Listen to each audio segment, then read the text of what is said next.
पिछले साल का डिक्टेशन 100 शब्द प्रति मिनट स्टार्ट होगा 5 सेकंड बाद।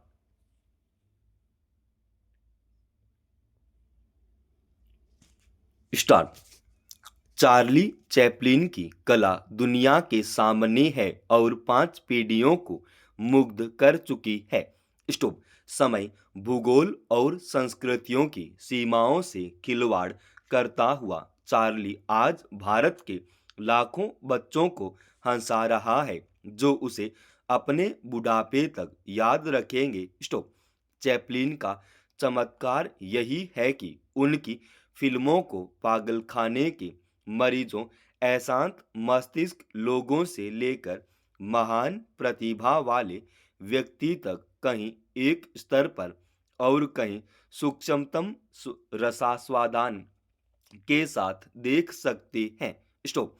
चैपलिन ने न सिर्फ फिल्म कला को लोकतांत्रिक बनाया बल्कि दर्शकों की वर्ग तथा वर्ण व्यवस्था को भी तोड़ा। स्टॉप। यह अकारण नहीं है कि जो भी व्यक्ति समूह या तंत्र गैर बराबरी नहीं मिटाना चाहता वह अन्य संस्थाओं के अलावा चैपलिन की फिल्मों पर भी हमला करता है। स्टॉप। कोई शासक या तंत्र जनता का अपने ऊपर हंसना पसंद नहीं करता। स्टॉप। एक परित्यक्ता दूसरे दर्जे की स्टेज अभिनेत्री का बेटा होना, बाद में भयावह गरीबी और मां के पागलपन से संघर्ष करना, सामाजिक औद्योगिक क्रांति, पूंजीवाद, इन सब ने चैपलिन को वे जीवन मूल्य मिले जो करोड़पति हो जाने के बावजूद उनमें अंत तक रहे। स्टॉप। अपनी नानी की तरफ से चैपलिन खानाबदोशों से जुड़े हुए थे और एक सुदूर रूमानी संभावना बनी हुई है कि शायद उस खानाबदोश औरत में भारतीयता रही हो, क्योंकि यूरोप के जिप्सी भारत से ही आ गए थे और अपने पिता की तरफ से वे यहूदी वंशी थे। स्टॉप। इन जटिल परिस्थितियों ने चार्ली को हमेशा एक बाहरी घुमंतु चरित्र बना दिया। स्टॉप। वे कभी मध्यमवर्ती या उच्चवर्गीय जीवन मूल्य न अपना सके। स्टॉप। यदि उन्होंने अपनी फिल्मों में अपनी प्रिय छवि प्रस्तुत की है तो उसके कारण उनके अवचेतन तक पहुंचते हैं। स्टॉप।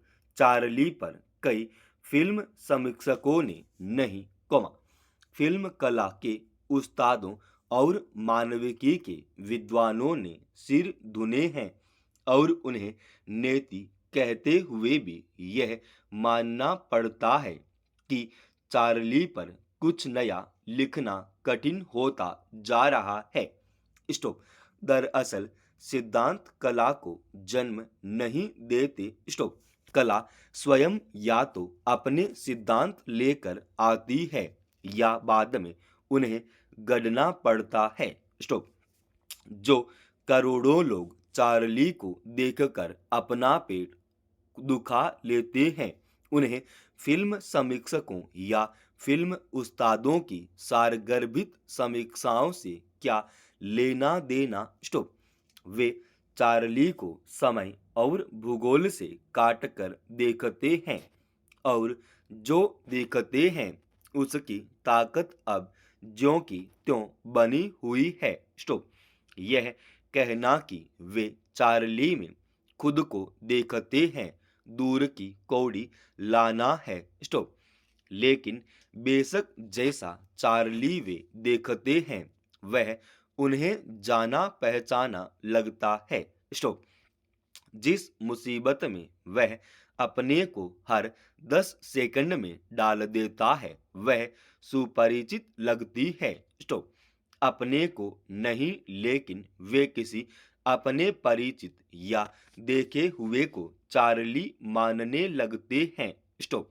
कला में बेहतर क्या है, बुद्धि को प्रेरित करने वाली भावना या भावना को उकसाने वाली बुद्धि उसने भावना को चुना और उसके कारण थे पैरा।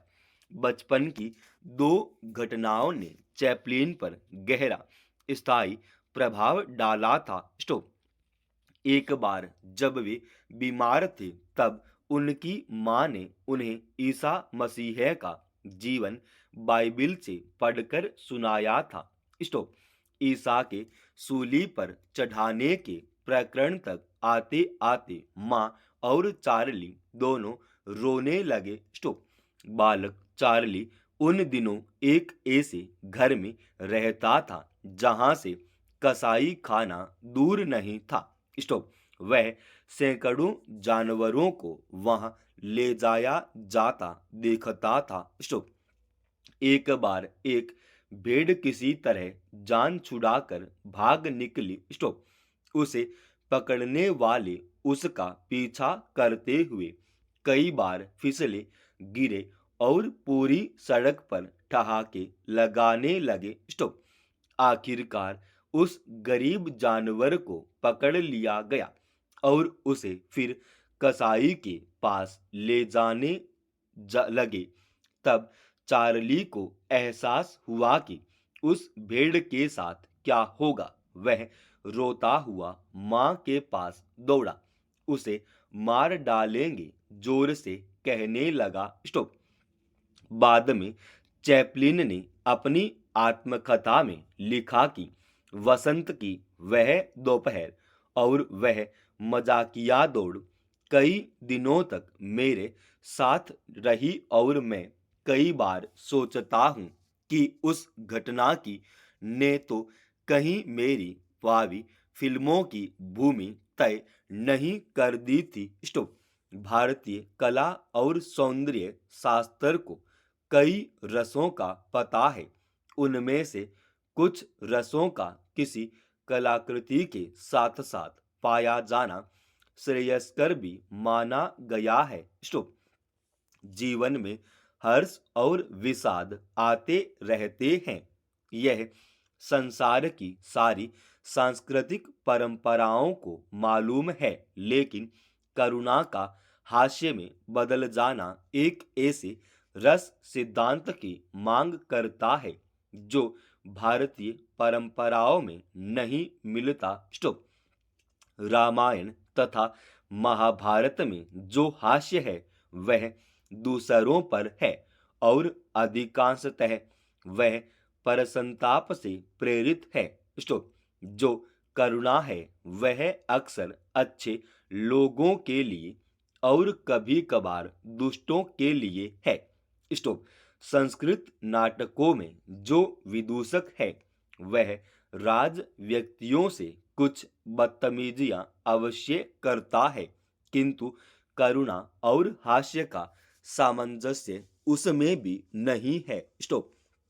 अपने ऊपर हंसने और दूसरों में भी वैसा ही महत्व पैदा करने की शक्ति भारतीय विदूषक में कुछ कम ही नजर आती है। स्टॉप। इसलिए भारत में चैपलिन के इतने व्यापक स्वीकार का एक अलग सौंदर्य शास्त्रीय महत्व तो है ही। भारतीय जनमानस पर उसने जो प्रभाव डाला होगा उसका पर्याप्त मूल्यांकन शायद अभी होने को है। स्टॉप। हास्य कब करुणा में बदल जाएगा और करुणा कब हास्य में परिवर्तित हो जाएगी, इससे पारंपरिक या सैद्धांतिक रूप से अपरिचित भारतीय जनता ने उस फिनोमेनन को यूं स्वीकार किया जैसे बत्तख पानी को स्वीकार करती है। स्टॉप। किसी विदेशी कला सिद्धांत को इतने स्वाभाविक रूप से पचाने से अलग ही प्रश्न खड़े होते हैं और अंततः एक प्रकार की कला की सार्वजनिकता को ही रेखांकित करते हैं। स्टॉप। दरअसल मनुष्य स्वयं ईश्वर या नियति का विदूषक क्लाउन जोड़कर या साइड किक है। स्टॉप। यह अकारण नहीं है कि महात्मा गांधी से चार्ली का खासा पुट था और गांधी जी ने कभी चार्ली का सानिध्य चाहा था। स्टॉप।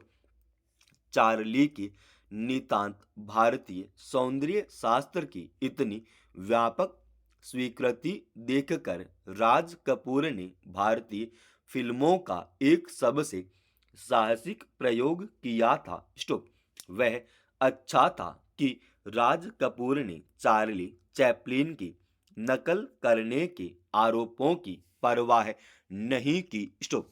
राज कपूर की आवारा फिल्म के पहले फिल्मी नायकों पर हंसने की और स्वयं नायकों के अपने ऊपर हंसने की कोई परंपरा नहीं थी। स्टॉप। समाप्त। दोस्तों, रोजाना ऐसे ही एडवांस डिक्टेशन के लिए इस चैनल को आप अभी सब्सक्राइब कीजिएगा। और आज के इस डिक्टेशन का पीडीएफ फाइल हमने हमारे Telegram channel study with HP Swami पे डाल रखा।